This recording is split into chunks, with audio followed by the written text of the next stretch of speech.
Olá, gente, vamos a um novo bate-papo e não tem como a gente fugir do assunto que pautou, não só hoje, o fim de semana, eu, a Cuiquinha, a Cuica, o Zulu, a Juju, a cachorrada toda de casa, que são 100 dias do governo Lula.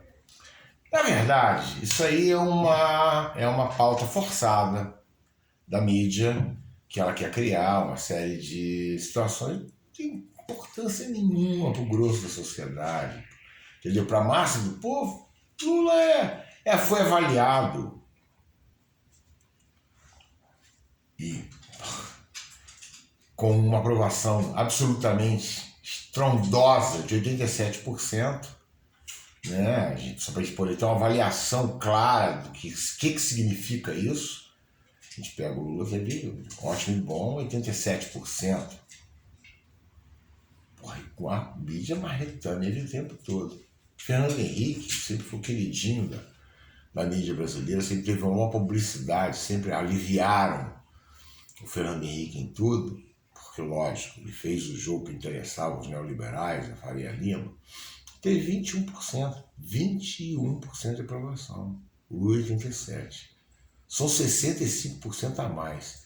Então, alguém acha que a população faz avaliação do Lula em 100 dias e ele já entrou, já mostrando a que veio. O Lula chegou acelerado, com uma série de situações, inclusive com pautas extremamente fundamentais, na questão do racismo, na questão das mulheres, na questão dos direitos humanos, na questão dos indígenas, na questão da floresta amazônica, quer dizer, mas sobretudo na fome das pessoas. Na verdade, o Lula, bem antes, já na eleição, já tinha pautado qual era o debate político do país, que nem a mídia teve coragem de confrontar ele, que é a questão de que você não pode ter em pleno século XXI o país voltar, e a gente precisa falar isso, não esquecer. Muitos países tiveram problema de fome e miséria, mas quando saíram não voltaram mais. O Brasil foi o único que voltou. Voltou por quê? Porque a oligarquia botou lá Bolsonaro junto com o Moro, dois vigaristas, fascistas, né? Todo mundo sabe, neoliberalismo e fascismo não é uma coisa só, é o sistema de uma cúpula, né? Uma coisa barra pesada de direita, entendeu?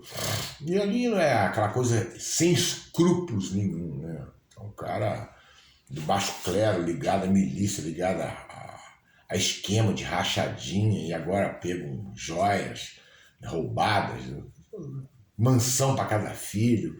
Quer dizer, 33 milhões de brasileiros devolvidos à miséria absoluta, entendeu? 700 mil mortes por Covid, o genocídio dos Yanomami. Quer dizer, o que você tem para falar? Então, qualquer coisa que o Lula, só que o Bolsonaro não está nesses 100 dias no governo, já é uma revolução. O Lula já está 100 milhões de anos-luz lá na frente. Mas o que a gente precisa entender, claro, porque são dois tempos diferentes, o tempo da mídia e o tempo da sociedade. E é disso que nós vamos falar, essa diferença, né, entre os compassos, as necessidades da mídia, que atender o mercado, e do povo, que atender a sua própria sobrevivência. Eu vou pedir para vocês, antes, que vocês deem um like, quem não se inscreveu, que se inscreva no canal, aqueles que puderem compartilhar, que compartilhem esse papo, e aqueles que puderem contribuir, eu vou até dar uma sublinhada aqui, para pedir um reforço real para aqueles que podem colaborar, que colaborem em qualquer valor. Nunca nós precisamos tanto disso, tá? Tanto o blog Antropofagista como aqui o canal. Então eu peço a vocês que hoje nossa forma de subsistência é basicamente essa, a doação dos leitores e do pessoal que assiste aqui o canal. E então também ajudem compartilhando, tudo isso soma. Tem essa história, eu não sei, já falei isso aqui, eu não sei, quando se curte, quando se inscreve, aumenta o algoritmo, mais gente vê. A gente está tentando fazer umas mudanças aqui para poder alcançar mais gente. Vamos ver se a gente consegue fazer isso. Mas vamos lá. Deixa eu fazer só uma avaliação aqui mais rápida sobre isso. Meu pai e minha mãe eram getulistas doentes. Mamãe até hoje, mamãe está com 99 anos, meu pai morreu com 90 e tal. Getulista, entendeu? Eu nem vi a cara de Fernando Henrique Cardoso. Agora, por quê? Porque o Getúlio sempre teve na memória afetiva dos dois como um sujeito que deu garantias à família. Imagina, criar 8 filhos. Papai funcionário da CSN, mamãe dona de casa, mas mamãe já era fã do Getúlio, ele passava ali em São Cristóvão, ela dava tchau para ele quando criança. E depois, né, até esse dia estava me contando como é que foi a morte do Getúlio, ela e papai ouvindo rádio de madrugada, que foi uma coisa dramática demais e tal. Então, o Getúlio sempre esteve na memória do trabalhador brasileiro, do povo brasileiro de uma maneira geral, de uma forma muito afetiva por todo mundo. E nós estamos falando agora do Lula. O Lula foi o presidente. Bom, primeiro que a diferença dele é que o Getúlio, foram 3 mandatos, só que um foi interrompido, mas 2 com a ditadura. E depois ele ia ser destituído e suicidou, pelo menos é o que a história conta. Então, a do Lula é completamente diferente, ele acaba de sair com 87%, é um juiz imundo, sujo, que não conseguiu provar nada contra ele, ficou caçando aí, até hoje não para de falar dele. Juntou com a mídia para poder tirar, porque a mídia é toda de direita, toda de interesse do mercado. E a prioridade do Lula nunca foi o mercado, apesar do mercado ficar extremamente estável com ele. Toda essa onda que eles ficam fazendo, só a cascata. O Lula já está fazendo reserva, coisa que o Bolsonaro só torrou. Mas aquela história, né? O Paulo Guedes tirou o dinheiro dos pobres para dar para os ricos. E os caras ganharam dinheiro. Isso é tão simples, né? Quem que vai esquecer daquela reunião, o Paulo Guedes dizendo que botava granada no bolso do trabalhador e falando para Damares, manda esse povo se fuder. Esse povo é pessoal pobre. Quer dizer, então, o que a gente tem? As pessoas têm uma noção tão errada da sociedade brasileira. Uma coisa que fica claro, eu que fiz um trabalho de pesquisa sobre isso, chama-se Vale dos Tambores, que eu fiz aqui no Vale do Paraíba, sobre as raízes da música brasileira, esse período aqui que foi determinante para a música do século XX, né? E o que acontece? Fica na memória do brasileiro aquilo que ele quer guardar. Ele não guarda nada, porque é bagunça. Não, ao contrário. A base da sociedade guarda o nosso tesouro cultural. Ao contrário do que muita gente quer vender. Isso aí, você quer uma música de comércio para o povo. Primeiro que o povo não consumia esse tipo de cultura, não tinha dinheiro para consumir. Primeiro foi feito para a classe média, a indústria cultural de massa. Agora, o que é profundo, né, o que o Milton Santos chamava, né, a memória profunda do país, a memória profunda de uma cidade, quem preserva isso é o povo. E assim, essa memória profunda é que o Lula está guardado na memória. Quer dizer, falando, se o Getúlio ele representava aquilo tudo, papai e mamãe, mesmo décadas depois, o Lula saiu do governo agora, né? Em 2010, então são 13 anos, ainda é muito verde, entendeu? E chegou pautando todo mundo, até o Bolsonaro, entendeu? Que sempre odiou o pobre, foi logicamente orientado pelo marqueteiro dele de campanha que ele tinha que rezar pela cartilha do Lula e prometer que ia ter, já mentindo, né? Ia ter Bolsa Família de 600, mentira, ele nem mandou isso para o Congresso, porque o próprio Lula falou isso. Então, a conta é outra. Né? Pro grosso da sociedade não tem nada a ver, nem lê, nem quer saber de Folha, nem sabe que existe isso, de Estadão, para escrever um monte de besteira sobre Lula, um monte de coisa nenhuma, entendeu? Para criar uma referência que não sei nem para que escreveu para bolsonarista, entendeu? Não sabe nem que reproduz, entendeu? Então, Não muda nada. A verdade é que o Lula já fez muita coisa pelos mais pobres, mas vai ter que fazer muito mais.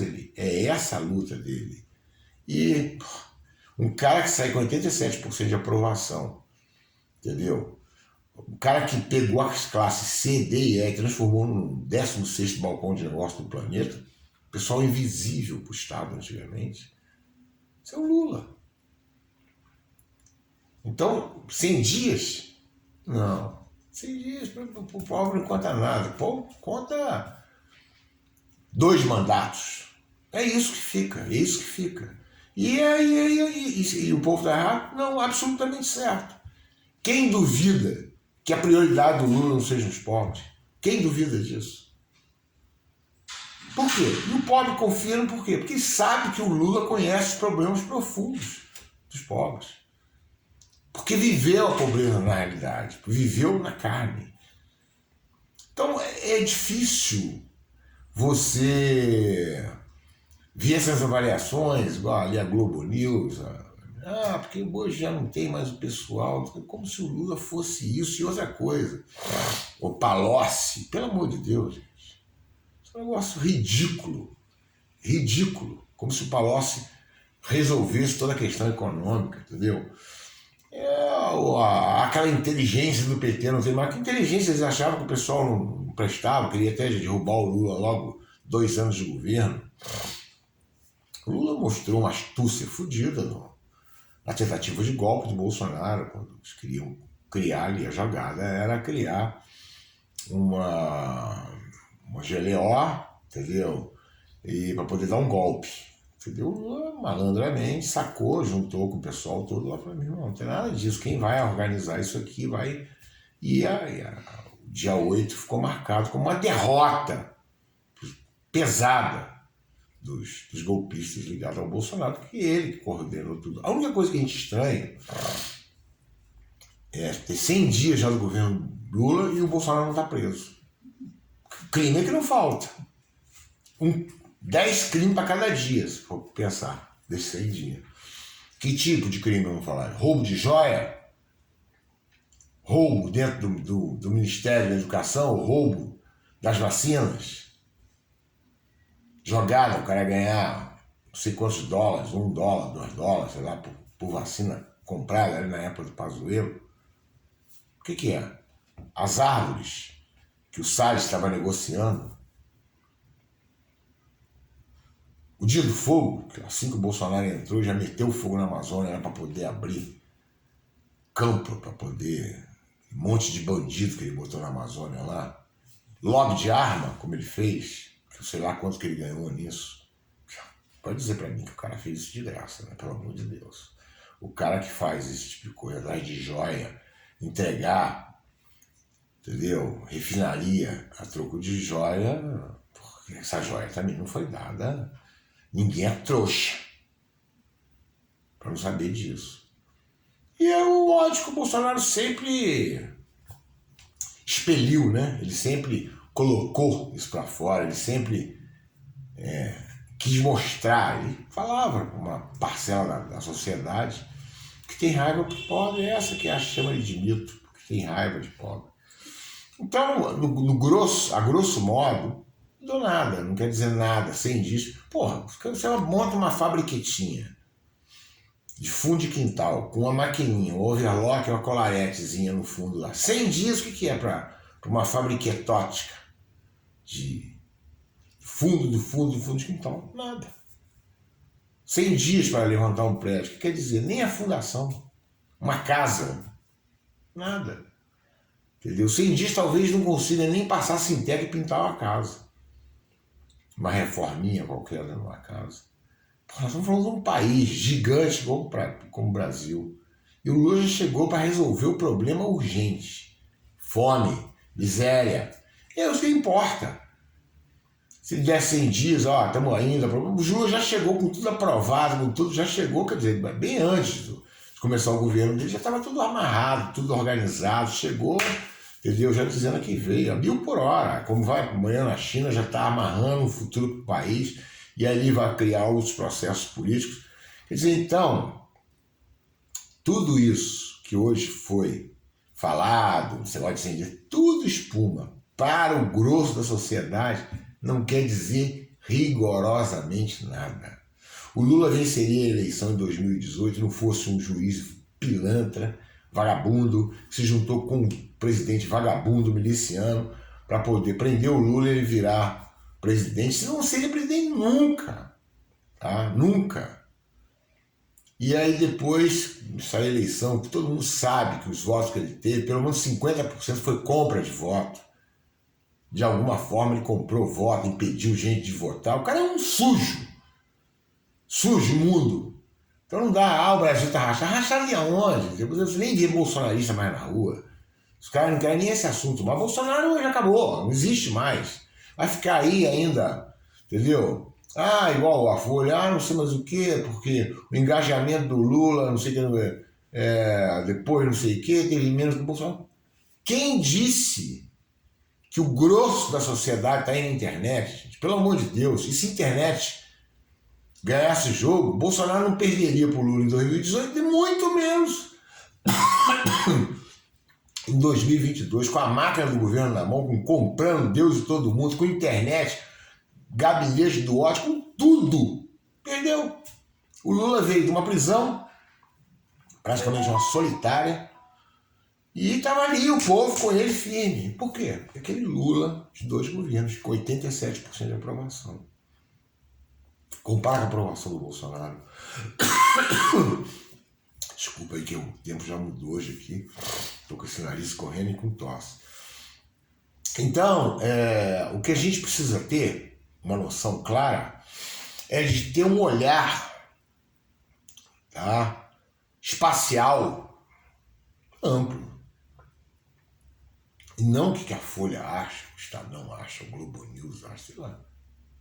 Tem importância nenhuma para a sociedade.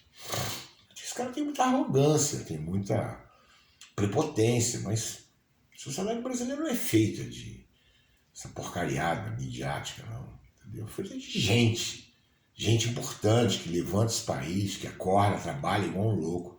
É esse pessoal que confia muito no Lula, que já melhorou a vida deles, que já tem uma perspectiva, já tem também muita esperança. Então, esse olhar totalmente artificial, 100 dias, não sei o quê. Tem isso do Lula, um detalhe. Não tem detalhe nenhum. Ninguém governa o país com esse detalhe de titica, de troco miúdo. Não, o Lula, a visão dele é realmente uma visão chefe de Estado, um cara respeitado do planeta. Alguém no mundo sabe o que é Folha de São Paulo? O que é Globo? O que é Estadão? Jovem Pan? Pelo amor de Deus. Que alguém no mundo quer saber o que o Mainardi, sabe, do Lula, ou o Mesquita desse da vida, do Estadão, acha. O pessoal não sabe nem que existe isso. Os caras são medíocres, já tem isso, tem inveja do Lula. O Lula é um cara, é um personagem mundial. Como é que ele vai ser recebido amanhã na China? Como é que já sai de lá com uma série de estratégias dentro do universo da aldeia global, tá? Da geopolítica global, é extremamente importante, assim, com a do Lula, com os chineses lá. Vai sair de lá com um monte de coisa amarrada, que com certeza, lógico, vai beneficiar a China e muito o Brasil. O maior parceiro comercial do país. Lula não é de jogar a conversa fora em relação a isso. Entendeu? O Lula tem defeito? Tem. O Lula tem uma quantidade absurda de acertos. E o que a mídia chama de erro, para mim, são os maiores acertos dele. Meteu o cacete no Moro, que é um pilantra, falando exatamente isso. Um cara que fica 580 dias preso. Se o cara apresentar a prova, porque não apresenta, porque a mídia é mais canalha do que o Moro. Ela não tem coragem de perguntar pro Moro. Cadê a prova, Moro? Vamos mostrar aqui no Jornal Nacional. Tem. E o judiciário que não puniu um cara desse. Aliás, não sei como é que tá solto Moro e Bolsonaro. E Dallagnol também. Bom, gente, eu não vou me estender mais aqui, não. Mas eu sinceramente, já vi muito foguete falando sobre 100 dias, não sei o quê, mas isso, o Lula não foi, babá. Tudo bobagem. Pro grosso da sociedade, o Lula é o Lula, tá indo muitíssimo bem e vai entregar muito mais do que encomenda. Eu não tenho dúvida nenhuma disso. Nenhuma. Tanto é verdade que a direita está preocupada que o Lula está sem freio. Ele tinha em 2002, que o outro governo dele menos um pouco e tal. O Lula não está para isso, cara. O Lula está indo pelo... Todo mundo sabe, né? Jogador de futebol, quando é craque, só corre no atalho, passa, dá, e sabe, ele conhece tudo. O cara que viveu intensamente o governo, não vagabundo igual o Bolsonaro, que nem lá ia. Ele, a primeira reunião do Bolsonaro aqui no Brasil, o PL já furou, o cara lá dormindo, entendeu? Trabalhou merda nenhuma, essa desculpa a palavra, mas não tem outra palavra. O Lula não, meu, bicho. Até porque trabalhou muito como operário, o Bolsonaro nunca trabalhou na vida. Sempre viveu das tetas do Estado, como soldado de merda. Entendeu? Os filhos dele, a mesma coisa, trabalharam onde? Só mamando as tetas do Estado. E sempre mamando muito. Não é pouco, não. Primeiro emprego do Eduardo Bolsonaro foi com quem? Foi ser empregado fantasma do Roberto Jefferson. Ao Flávio Queiroz. Olha o Carluxo. Trabalhou aonde? Esse pessoal fez o que da vida? Nada. Esse molequinho novo lá, o tal do Jair Renan, esse pessoal fez o que na vida? Não fez nada. 01, 02, 03, 0... Mas pode botar 0,500. Ninguém trabalha, ninguém fez nada. É um bando de vagabundo, além de ser um monte de corrupto. Então, como eu disse, só de ter 100 dias sem o Bolsonaro no poder já é uma revolução para o país. Entendeu? E fora a história do Lula todo. E o que ele já fez aí em 100 dias para quem mais precisa, que são os pobres. E vai fazer muito mais, eu não tenho dúvida nenhuma disso. Mas é isso aí, gente. Eu reitero aqui meu pedido de apoio, que vocês puderem dar, está aqui embaixo o número do Pix. E vocês aproveitem também, quem não se inscreveu, se inscreva no canal, dê um like e compartilhem. Tá? E aqueles que puderem sugerir pauta ou fazer algum comentário aqui embaixo, manda bala aí. Amanhã nós estamos de volta. Abração para todo mundo.